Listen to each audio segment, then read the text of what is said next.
بسم الله الرحمن الرحيم الحمد لله رب العالمين وصلى الله وسلم وبارك على سيدنا ونبينا محمد وعلى آله وصحبه وسلم تسليما كثيرا. الحمد لله. اللهم فقهنا وعلمنا وألهمنا ويسر لنا الخير حيث كان ثم يسره لنا يا رب العالمين. الحمد لله.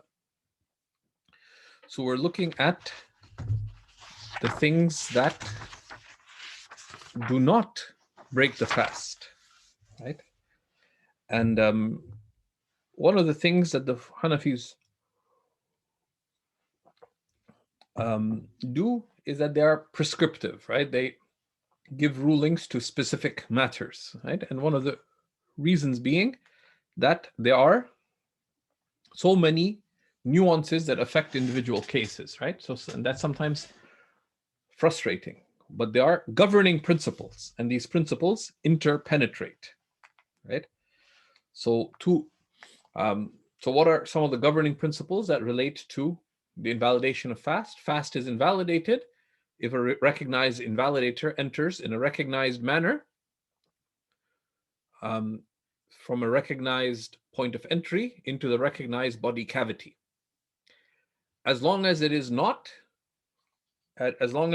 forgetful, right? So both deliberate and accidental entrance counts. However, there is something that is excused, which is ما لا يمكن الاحتراز عنه عادة, that which is normally unavoidable, right? Which is where, certain things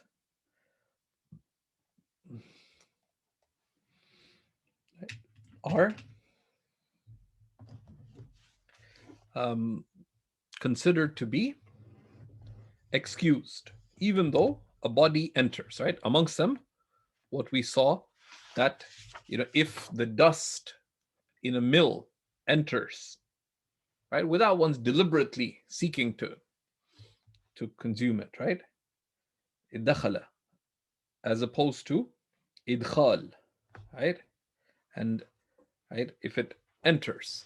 Likewise, if a fly flies into one's mouth and got swallowed, right? A dust storm, right?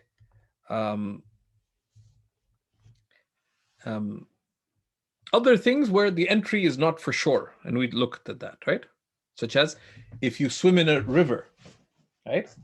The swimming in the river case, why doesn't it invalidate? Even if you feel that you feel wetness inside, why doesn't it invalidate?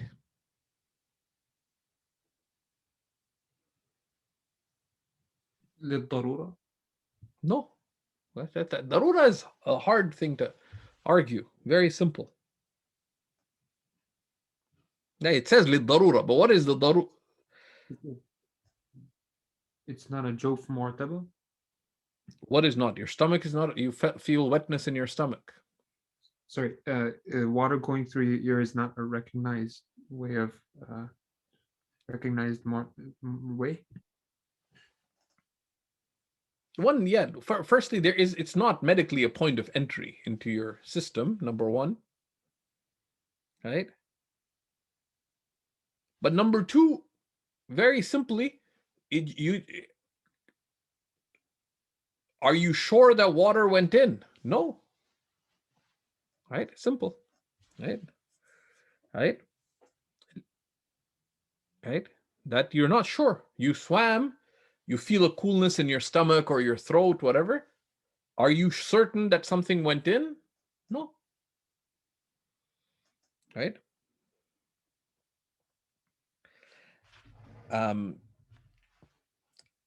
And then we reached his saying, rahimahullah ta'ala. So we took the issue of the ear is not considered a recognized point of entry into the body cavity, right? So that is excused. It doesn't invalidate, but we said it's better to avoid because of the khilaf of the Shafi'is. And then he says, rahimahullah ta'ala, أو دخل يعني نزل من رأسه ووصل أنفه مخاط.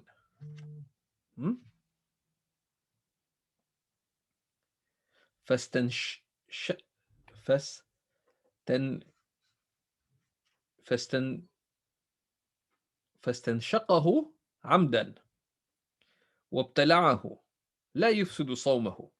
Right? If some saliva enters one's mouth, right? Sorry, some, what's it called? Not saliva. Some liquid, right? Enters one's nose, and even if it reaches the bottom of one's nose, and one swallows it, and one takes it in and swallows it, it does not break one's fast, because the nose is considered from the inside of one's body, right? لا يفسد الصوم ولو خرج ريقه من فمه. If saliva comes out of one's mouth, فأدخله وابتلعه, and so saliva comes out from one's mouth and one reinserts it and swallows it. إن كان لم ينقطع من فمه بل متصل كالخيط فتدلى إلى الذقن فاستشربه لم يفطر.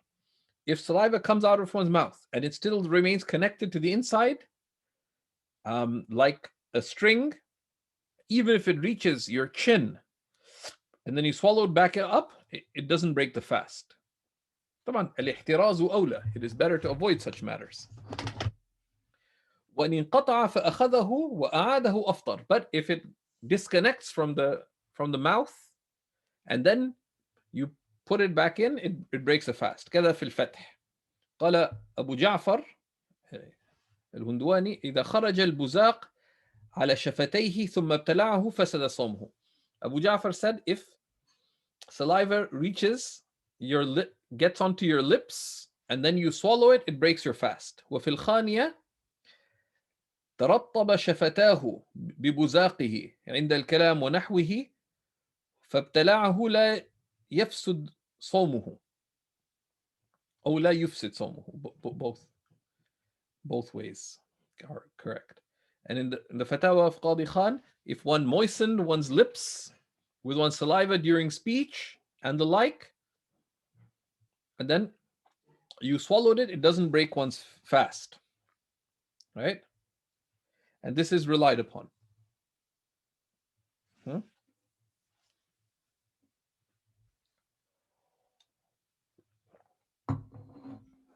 Right? And you can read it in the Tahtawi. وفي الحجة, these فتاوى الحجة, سئل إبراهيم عمن ابتلع بلغما قال إن كان أقل من ملء فيه لا ينقض إجماعا وإن كان ملء فيه ينقض صومه عند أبي يوسف وعند أبي حنيفة لا ينقض أي مطلقا. And that's the relied upon position. فتاوى الحجة, Ibrahim was asked, if one swallows one's balgham, one's phlegm, he said if the phlegm was a mouthful, it doesn't break the fast.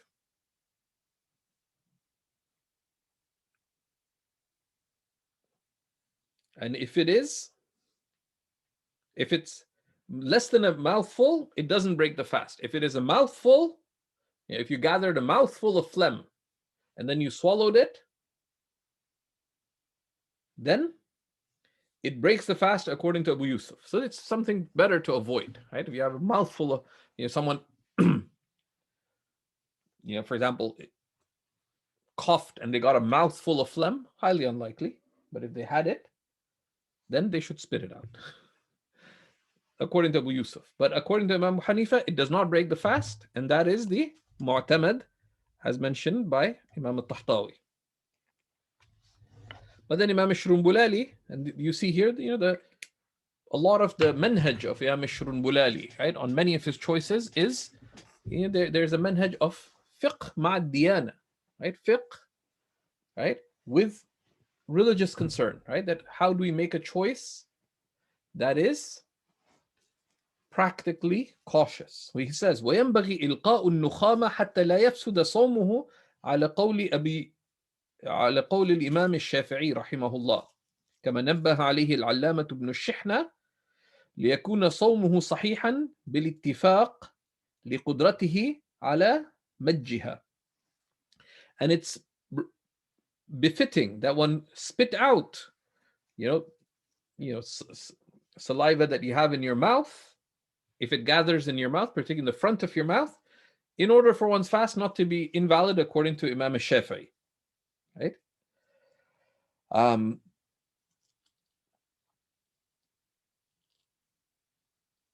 Right? As mentioned by Allama ibn Shihna, in order that one's fasting be valid by agreement, because one is able to simply spit it out, right? And this yambaghi is used generally for encouragement, right? It's used for encouragement. This is encouraged to do, right? Because that's the ruling of avoiding difference of opinion.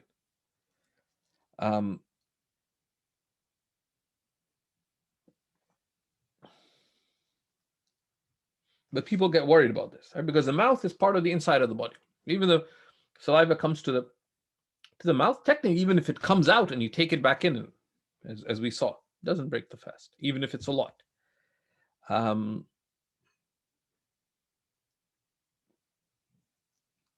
أو ذرعه أي سبقه وغلبه القيء. Now the issues of vomiting, right? There's a number of scenarios in the vomiting, right? So the first scenario, أو ذرعه, if one is overcome by vomiting. ولو ملأ فاه, even if it's a mouthful. لقوله صلى الله عليه وسلم من ذرعه القيء وهو صائم فليس عليه القضاء. If someone is overcome by vomiting and they're fasting, they don't have to make it up. وإن استقاء عمدا فليقضي.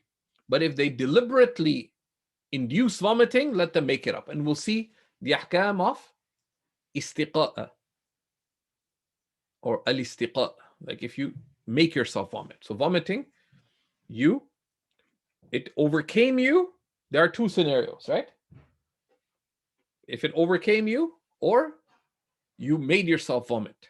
And in both cases, it could be extent of a mouthful or not an extent of a mouthful, right? But if you're overcome, even if it's a mouthful, doesn't break the fast. في الصحيح ولو ملأ فمه في الصحيح.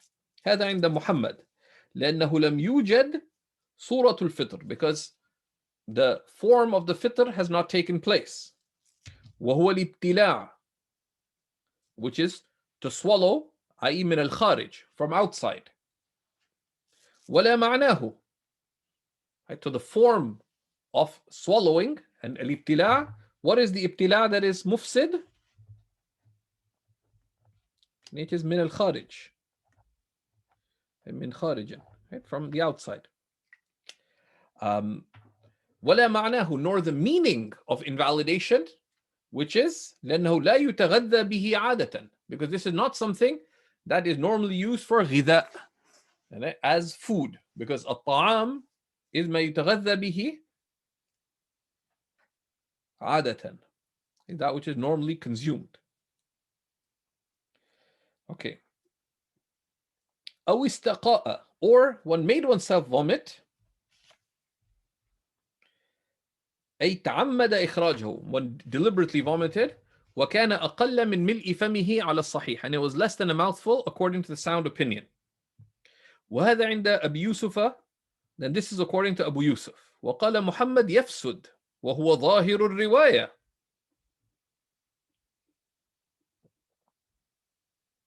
Right? So here, certain choices have been made. Do you have your hadiyah with you? Can you grab the hadiyah? Right?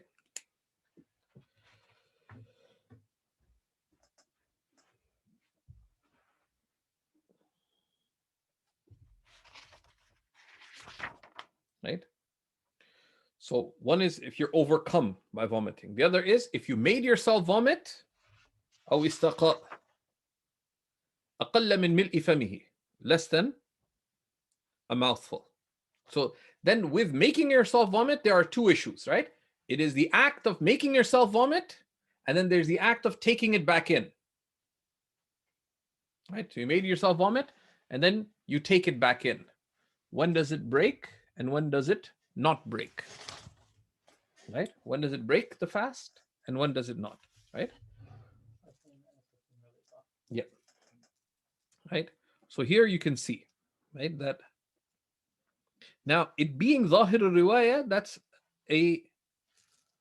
that this is according to Abu Yusuf. وقال محمد يفسد وهو ظاهر الرواية. This is, do you have the Imdad? Just look at the Imdad here. Right? So this, you would do well to diagram, right? So there's, if vomiting overcomes you, mouthful or not, whether you swallowed it or not, does not invalidate. First, get the relied upon position down, then look at the khilaf in the madhab, right? Right? If you made yourself vomit, then if it's less than a mouthful, what's in Nur al-Idah, which is the position of Abu Yusuf, does not invalidate. If it's made itself vomit, less than a mouthful, وَلَوْ أَعَادَهُ فِي الصَّحِيحِ. Even if one swallowed it back from within the mouth. What does he say? He says, وَهُوَ ظَاهِرُ الرِّوَايَةِ. Does he add anything to it? In that? Yeah. Right? Now, it being ظاهر الرواية, that's a mahal kalam. You can just put an asterisk that is this actually, is it ظاهر الرواية? There's kalam.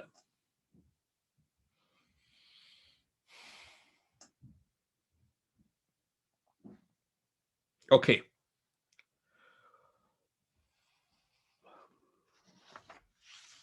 Even if ولو أعاده في الصحيح, even if one swallows it, made oneself vomit, less than a mouthful, swallowed it. لا يفسد عند أبي حنيفة كما في المحيط, as mentioned in the محيط, يعني المحيط البرهاني. There's several muhits in the madhab, right? Recently they published المحيط الرضوي of رضي الدين السرخسي, the محيط البرهاني, so برهان الدين ibn Maza. There's other muhits as well, right? But the, you know,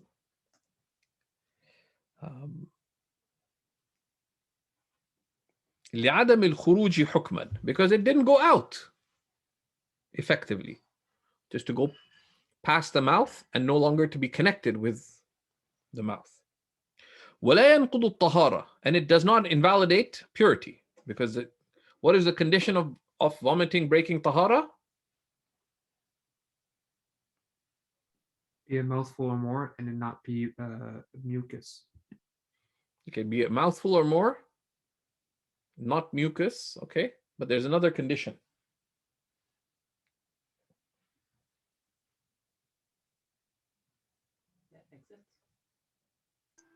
Not able to hold it. Yeah, that's a mouthful. When can a mouthful not be a legal mouthful?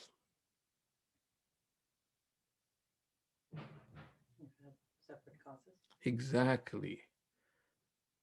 Right? والمعتبر هو اتحاد السبب لا اتحاد المجلس. واتحاد السبب هو الغثيان. And what counts is اتحاد السبب. It's the mouthful was due to the same cause, right? So let's say Sidi Abdul Latif has a friend. He's Abdul Jalil. Tough guy.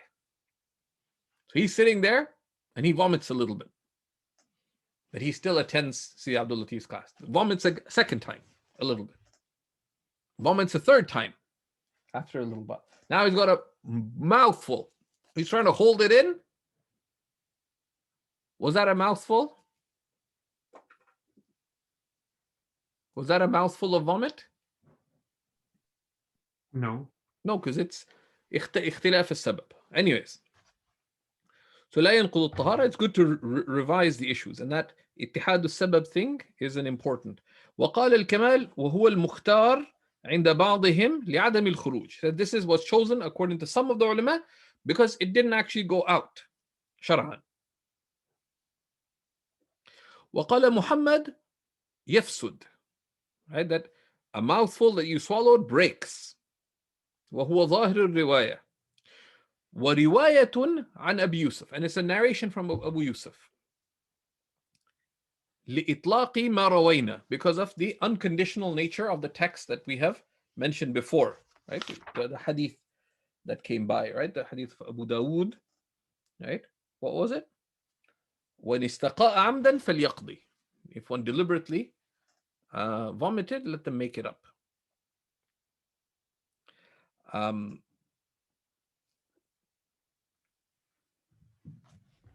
Now, it being ظاهر الرواية, of course, this one has to,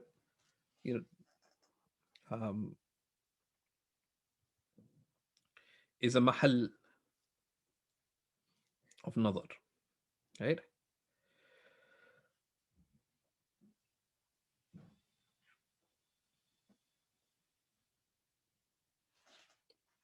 And there's a good summary given a little bit earlier when he says, أو استقاء.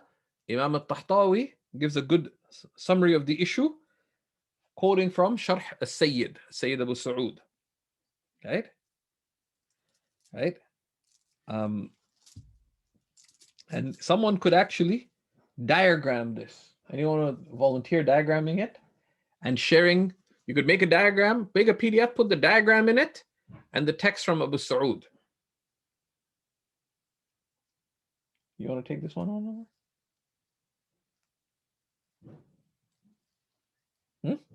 Okay. So it's mentioned in summary by Imam al-Tahtawi. وَالْحَاصِلْ كَمَا فِي شَرْحِ السَّيِّد. Okay. Now, it's important to note, right, that Tahtawi takes care of, so he extracts from the Sharh of al-Sayyid, but we should have some degree of himma, right, that there's a tertib in importance, right? Nur al-Idah is more important than Maraqi. The Maraqi is more important than Tahtawi. Actually, the Hadiyah al-Alaiya is more important than Tahtawi. But Tahtawi relies above all on what? What does he quote most often? Sayyid. A Sayyid, which is Abu Saud, and number 2, the Imdad al-Fattah, right? And it shows that, you can't be lazy. And like, to be honest, like, people, we gotta, وَالَّذِينَ آمَنُوا أَشَدُّ حُبًّا لِلَّهِ, right? That any person who reads, right? If you look at the urf, what is considered to be an active reader? Who is considered an active reader?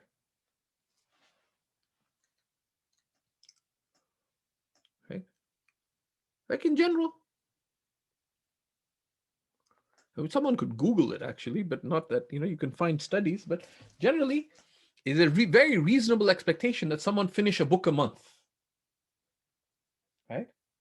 That's considered a generally active reader.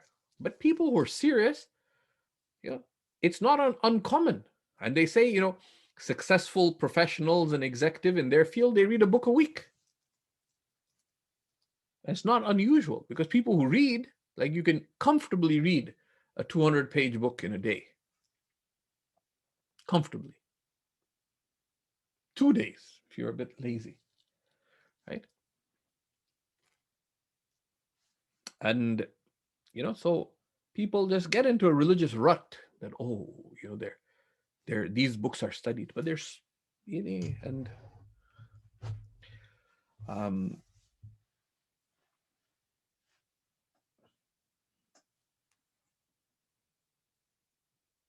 anyways, اللبيب يفهم بالإشارة. But all of that is built, right? أصلها ثابت وفرعها في السماء. The asl comes before the far'. Right? But that doesn't mean that you get stuck in the asl and never get to the far'. Okay. Okay.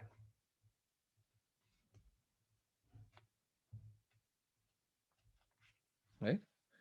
So the Sayyid mentions there's 12 issues. There's possibility he mentions. The only time ولا يفطر في الكل على الأصح إلا في الإعادة. Right? Unless you take it back in. والاستقاء بشرط ملء الفم. If you took it back in,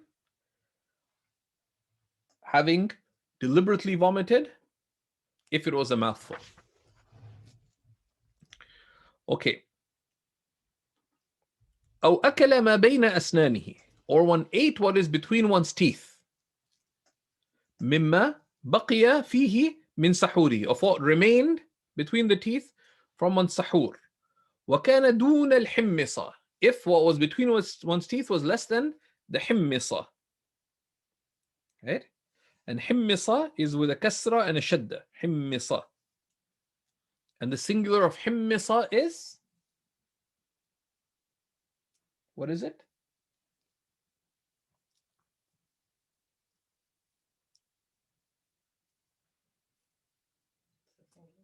What's the singular? Okay. What is the what's the term? That's the singular. But what is the word? What's the name for a chickpea? Yeah, right. So what is it? What is it in common parlance? In Arabic, there's a famous dish with that name. Yeah, right. But don't be. But the talib, one of the things Sheikh Sheikh Abdurrahman Kharsa was Sahib al-Fadl in this, right? Right? That never make assumptions about a word, even the word you know. Hummus, you know. But hummus, so, right, you know the word. Just look it up, right? So you go to Mukhtar al-Sahah, right? Right? They'll tell you, right? Right? That al-himmas,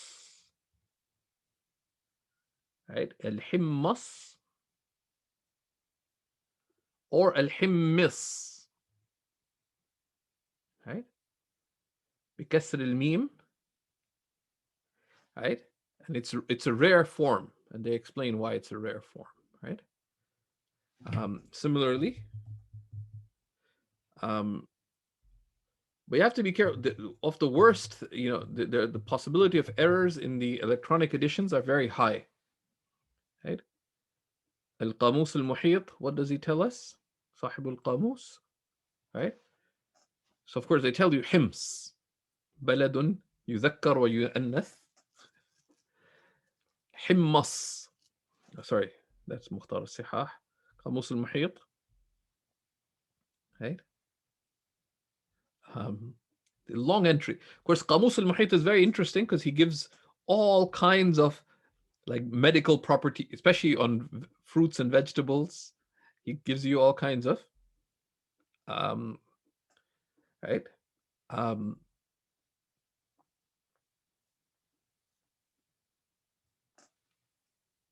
And there's a separate place. There's Hims, but there's also a place called Himmas, right? Right? But it is,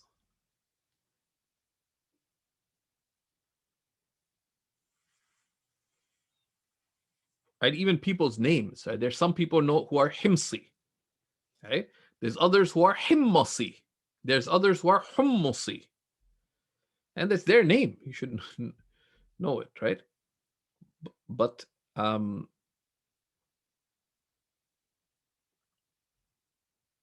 so you can look it up and share it, inshallah.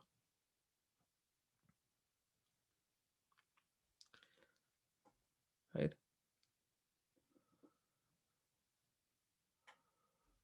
Yeah.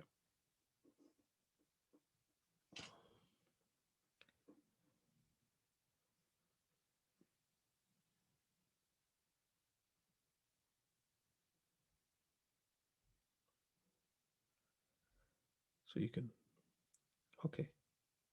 So it's Himmas, technically, right? Or الحمصة, قدر الحمصة with a kasra. Okay, so, or if one eats what is between one's teeth, right? If it got there before right? Because you can't just stick something in your teeth, wait for a few minutes, and then swallow it, right? This is مما بقي من سحوره. من بقي من أسنانه قبل دخول وقت الفجر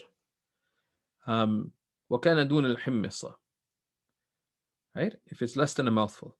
Why? If it's less than a mouthful? Because of the difficulty of avoiding it. القليل يصعب الاحتراز عنه. A little is difficult to avoid. A lot isn't. لأنه تبع لريقه, because considered to be like one's phlegm. وهذا القدر لا يمكن الاحتراز عنه عادة, and this extent is not normally possible to avoid. أو يتعسر, or it is only possible to avoid with difficulty. وما جعل عليكم في الدين من حرج. He has placed no hardship for you in religion. إن هذا الدين يسر. Right? So الحرج اليسير يتحمل. الحرج الشديد لا يتحمل. Slight hardship is entailed by moral responsibility. Undue hardship, الحرج مدفوع شرعا. ما تريد say وعقلا. Right? And the قاعدة فقهية, you can look it up. الحرج مدفوع. Right? Hardship is lifted. And there are all kinds of principles underneath. وقال الكمال ابن الهمام said من المشايخ من جعل الفاصل بين القليل وكثير ما يحتاج في ابتلاعه إلى استعانة بالريق أو لا يحتاج الأول قليل والثاني كثير. And some of the mashayikh consider that the differentiator between a little and a lot is that which requires to swallow for saliva or other effort would be considered a little, or that which doesn't allow it, require it to be a lot. وهو حسن, and that's good. لأن المانع من الحكم بالإفطار بعد تحقق الوصول كونه لا يسهل الاحتراز عنه, because the preventative from the ruling of invalidation of fast after something goes in is that is this easy to avoid or not. وذلك مما يجري بنفسه مع الريق, and what's easy to avoid is that which would flow without saliva. لا فيما يتعمد في إدخاله, not that which one would have to use effort to take in. So you drew it out and you use saliva. لأنه غير مضطر فيه, because there's no necessity in it. انتهى. And this is sort of بحثا منه. The first is the relied upon position, according to Al-Kamal ibn al-Humam as well. Right? And there's اختلاف. There, so ultimately, al-qalil ma'fu anhu. And there's a few positions on the definition of al-qalil. What does he say in the Hadiyah?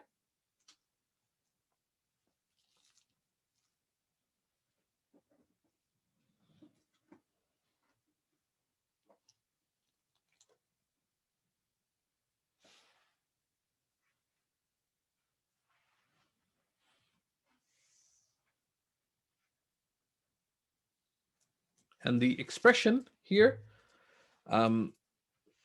should be the other way around, right? The qalil and the kathir, right?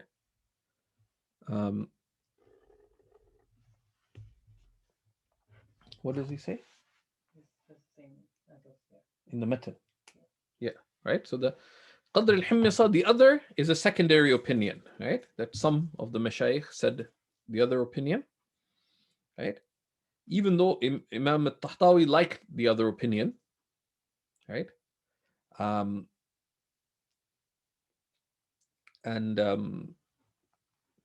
But often that's the trickiness of the Fath al-Qadir. Like, don't believe people who quote Fath al-Qadir, right?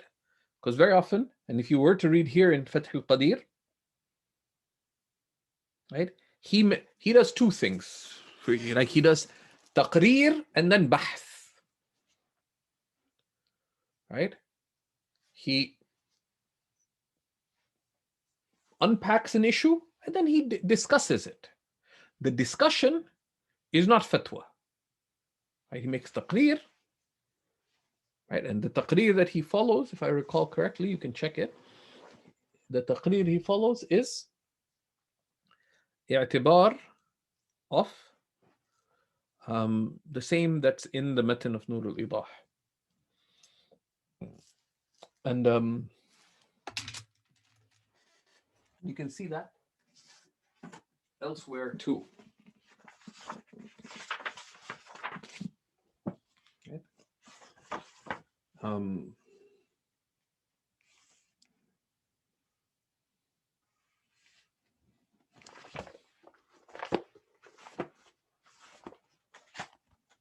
Right? If you look at Mullah Miskin, for example, on the Kanz, right, which he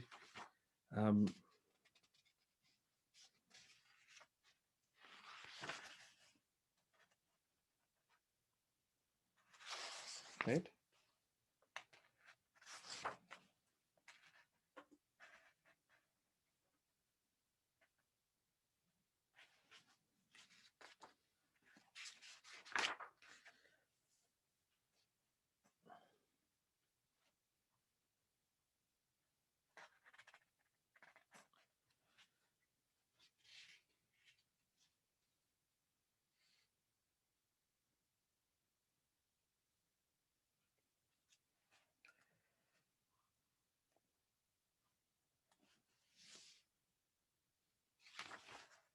أو أكل ما بين أسنانه لا يفسد صومه, right? Right? So some mention it mutlaqan, like many of the mutun just mention أو أكل ما بين أسنانه, right? It's mentioned mutlaqan, right? So Mullah Miskin says لا يفسد صومه أيضا هذا إذا كان قليلا يبقى بين الأسنان عادة فإن كان كثيرا يعني يفسد. But if it's a lot, it breaks the fast. That's the asl of our madhab, right? That القليل ما يعتبر قليلا والكثير ما يعتبر كثيرا. A little is what's considered a little, a lot is what's considered a lot. Correct? And that's why Tahtawi quotes al-Dabusi, right? And now they published the Asrar of al-Dabusi, one of the great books, but very early. It's a text that's referred to late. It's not where you take fatawa from, but explanations of those early texts are very insightful. Right?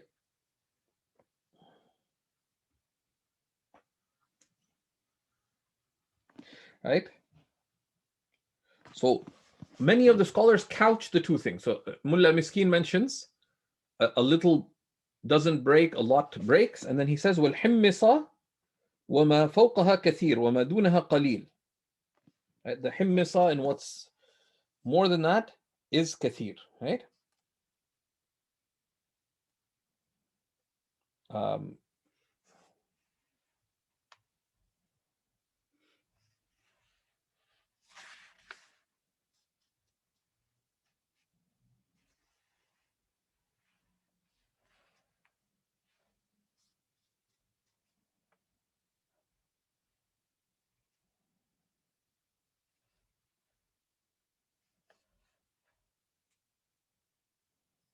Okay. And you can see there's a discussion between Sahib al-Bahr and Sahib al-Nahar, right? So Sahib al-Nahar, that's also like if it's important to be aware. Sahib al-Bahr in general, right? Sahib al-Bahr is more significant in the madhab than his younger brother, Sahib al-Nahar, right? And where they differ, and they frequently do, like it's not, you can't just الترجيح, there's murajjihat. Who came later is just one consideration, right? So here, for example, Sahib al-Nahar disagrees with his brother, but he's not necessarily agreed to, right?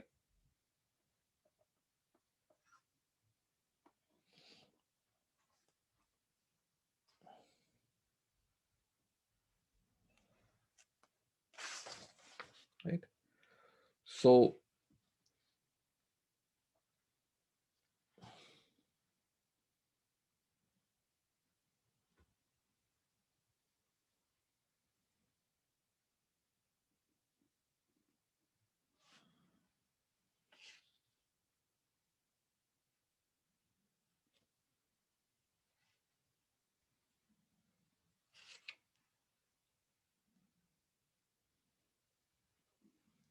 Right? And there's some details. So the hasil is that what's in the matan is one of the approaches, and one of the reasons that the ulama preferred it is that it's much easier to define, right? If it's less than a chickpea, and then of course you can say what kind of chickpea, al-mu'tada, right? the regular chick, is the dry one or the wet one, etc. Al-mu'tad, right? Because it's not a scientific expression that one is doing. Okay. أو مضغ مثل سمسمة أي قدرها وقد تناولها من خارج فمه حتى تلاشت ولم يجد لها طعما في حلقه. Right? Or if one swallowed the like of a simsima, a sesame seed, right? And one took it in from outside one's mouth until it disappeared in one's mouth, and one did not find its taste in one's throat. This is mentioned in the Kafi and by others. وقال الكمال هذا حسن جدا. So this is really good.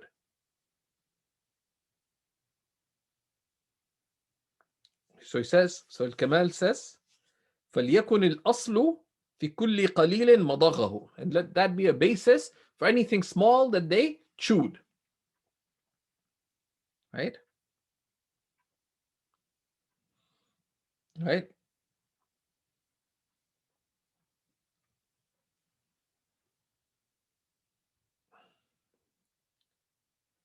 And now from that, if someone says, well, I have a habit of biting, some people get nerve for whatever reasons, they bite their lip.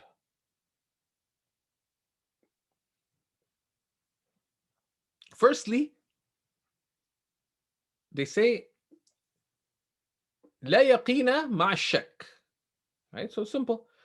So are you certain you? Because, are you certain that you bit it? That you bit something off? Are you certain that it went into your mouth? Right? Are you certain that you swallowed it? Like you need 3 certainties. That you bit off something from your lip. And are you certain that it entered your mouth? Are you certain that you then swallowed it? If you're not, what's the ruling? It didn't break. Right? So I sometimes bite my, bite something from my lip, and then you chewed it. So that, now avoid doing it, but you assume validity. The issue of saliva, we've also seen, does not break. Like, don't deliberately, if you moisten your lips, it's excused, right? And you assume that you didn't swallow anything, right? Right? So people do that, it doesn't. But if you get waswasa, if you want to be cautious, apply lip gloss or whatever they call it, the lip balm, whatever. But you tasted the lip balm,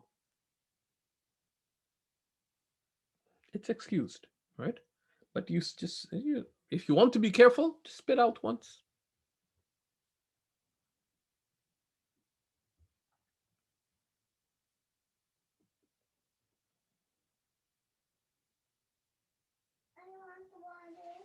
Okay. Any questions here before we proceed to باب ما يفسد به الصوم وتجب به الكفارة مع القضاء? Any questions, inshallah? Yes. So if kuhl does, if the reason for kuhl not breaking the fast being that it's not a johar johar mortabar, then what about if someone Johar mu'tabar? What do you mean? I think the reason given was Where?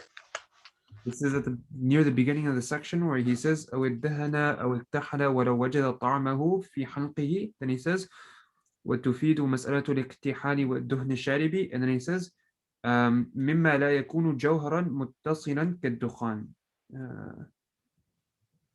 So I thought it was about the Johar.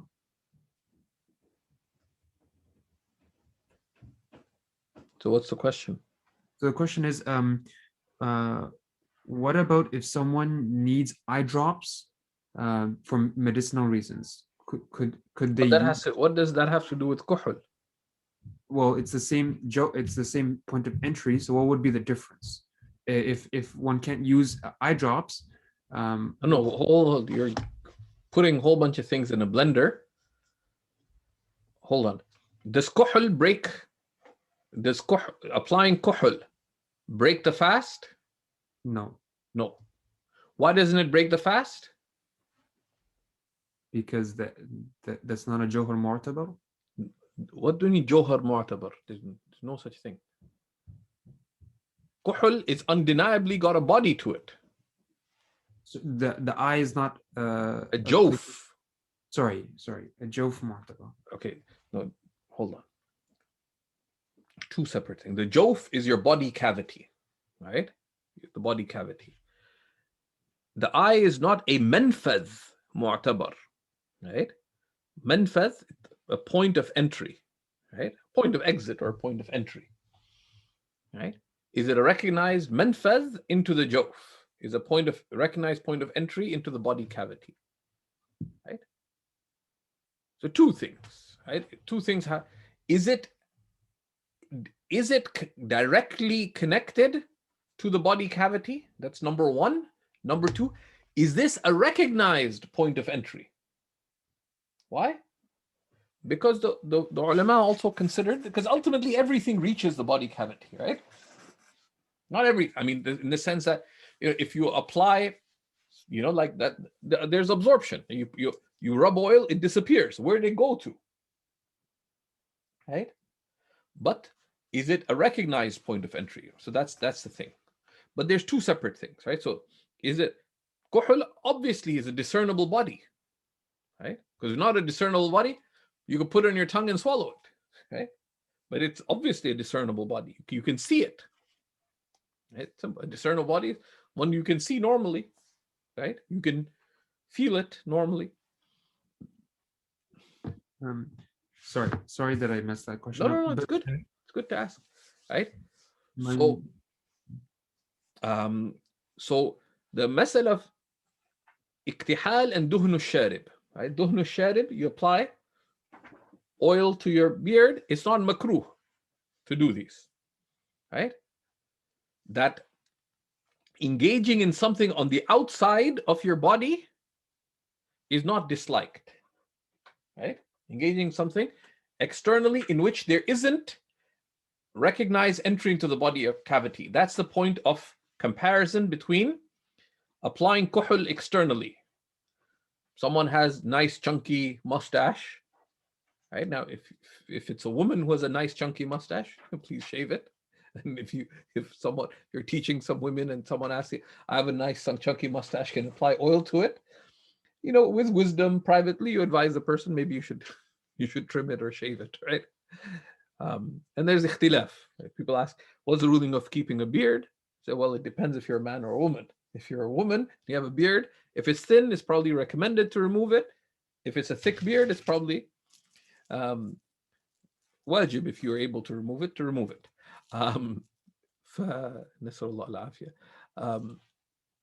right? The point of comparison is applying oil to the mustache.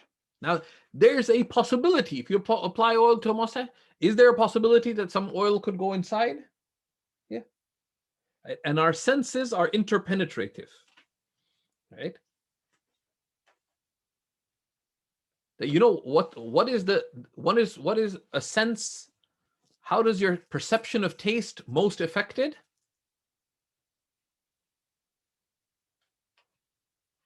And you can test it. And there's studies, because the coronavirus affects some of people's senses. But what's the sense most affected by the coronavirus, by COVID? Smell. And a lot of restaurant critics, for example, there've been a lot of things in the news about this. They're no longer able to do their work as restaurant critics. They've not lost their sense of taste on its own. It's unaffected. But because their smell has been affected. But and even things that you don't perceive have a strong smell, because senses are interpenetrating. That's the rahmah of Allah subhanahu wa ta'ala. Right?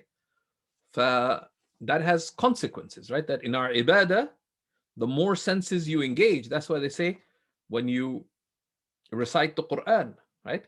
That even from memory, it's recommended to also read it with your eyes, to raise your voice, so that when you recite with the tongue, you look with your eyes, you raise your voice so you can hear it, unless you're going to disturb others. It's recommended to hold the mushaf, right? And even if you want to put it on a thing, to the extent you can, at least for a little part of it, to carry the mushaf. And the mashayikh, and these are adab, they suggest. And I heard this through Shaykh Ali Hani from his teacher, Shaykh Ayman Abu Shamat, rahmatullahi ta'ala alayhi, was min as-salihin fima nahsib. Shaykh Ayman Abu Shamat was a very blessed soul. Visited him many times. He was also Shaykh Diya's Quran teacher.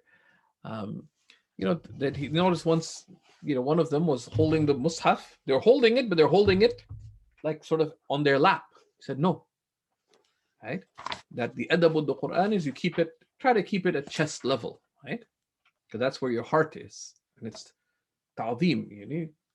You raise up and of course you don't read it like this. That's bad adab too, right? The adab is about rightful balance. That way your hand shares in the ibadah, right? That's why, Shaykh al-Akbar mentions that a lot of the salihin, when they would read with their finger, following along. And these are not required things, right? But because you are engaging more of yourself, right? That's why from the adab of the talib ilm is what? That if you sit, you apply perfume. And this effect, and they say that mujarrab, that you do all these things, the more the more senses and faculties you engage in an action, the more you have tawajjuh kulli, complete directedness towards the act, and the more it's likely to impact and benefit you. Wallahu a'lam. Right? So, but at the same time, if you do these things, you may experience something, but sensations are not to be. Someone said, I felt blood. Don't believe if like for example, in wudu, someone says, I felt I had blood in my mouth and I swallowed. Does it break? Hold on. How do you know you had blood in your mouth? I could taste it. We can imagine all kinds of things. Correct? Right? So what do? If you think you have blood in your mouth, spit. And something you'll realize you didn't have any blood in your mouth. Right? Correct? Jumana agrees. Okay. Bismillah. Tawakkalna ala Allah. Right? Okay.